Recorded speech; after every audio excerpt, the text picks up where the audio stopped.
हमने आज तक कुछ बहुत ही शानदार WWE एंट्रेंसेस देखे हैं, लेकिन वो और दिलचस्प हो जाते हैं जब हम कैमरे के पीछे जाकर देखते हैं कि ये असल में कैसे किए जाते हैं।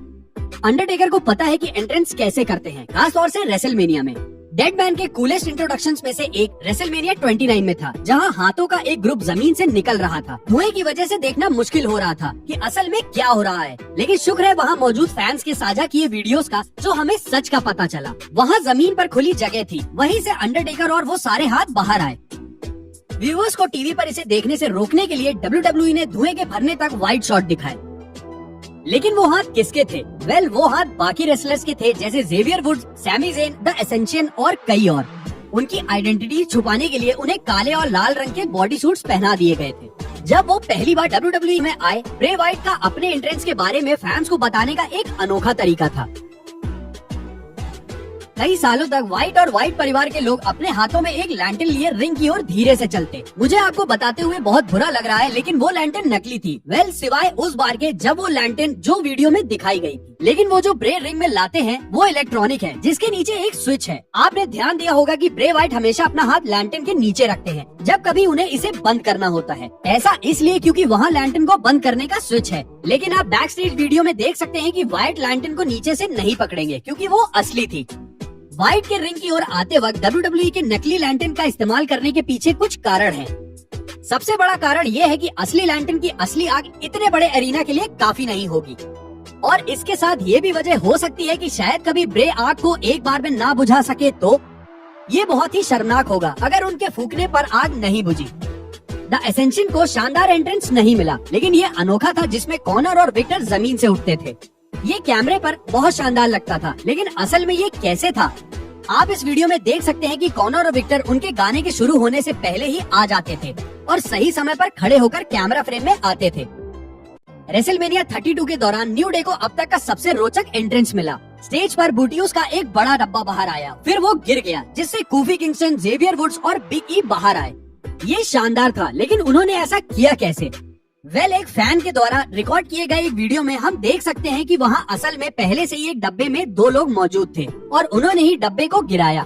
थोड़ी देर बाद न्यू डे पीछे से दौड़ कर आए और डब्बे की एक ओर से अंदर गए और दूसरी ओर से बाहर निकले। पूरे समय WWE क्रू ने ध्यान रखा कि वो डब्बे का राइट साइड ना दिखाएं, ताकि व्यूअर्स न्यू डे को आता हुआ ना देख सकें।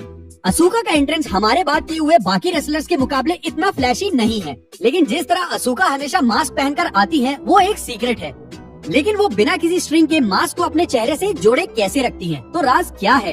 वेल, उनके मास्क में मुंह के पास एक छोटा सा टुकड़ा बाहर निकला हुआ है, जिसे ऑस्कर अपने दांतों से पकड़ती हैं, जो उन्हें मास्क को जगह पर रखने में मदद करता है जब तक वो उसे उतारना ना चाहे। फायरवर्क्स और पायरो कुछ रेसलर्स के एंट्रेंस और सामान्य रूप से WWE शोज का एक सिग्नेचर पार्ट है, लेकिन WWE के पायरो 100% सच्चे नहीं है। जो फायरवर्क्स और पायरो आप WWE के शो के शुरू में या फिर एक रेसलर के एंट्रेंस के दौरान देखते हैं वो असली हैं, लेकिन जो आवाज आप सुनते हैं वो असल पायरो की नहीं होती है।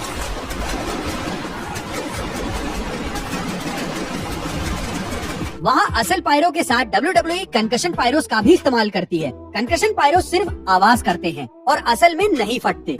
जब कभी भी WWE पायरो का इस्तेमाल करती है, वो साथ में कंकशन पायरो का भी इस्तेमाल करते हैं, जिससे बहुत तेज आवाज आए। यही वजह है कि केन के पायरो से धमाके जैसी आवाज आती है।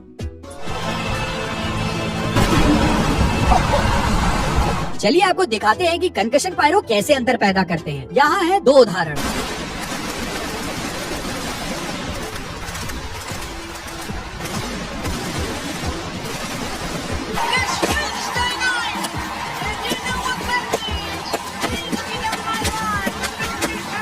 एक रेयर सिनेरियो में WWE ने एक बार एक रेसलर को सिर्फ कंकशन पायरो के साथ एंटर करने दिया।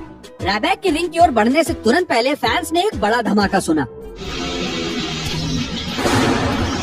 कुछ फैंस को लगा कि ऑफ कैमरे में पायरो हो रहा है, लेकिन जैसे कि आप इस वीडियो में देख सकते हैं, ऐसी कोई बात नहीं थी।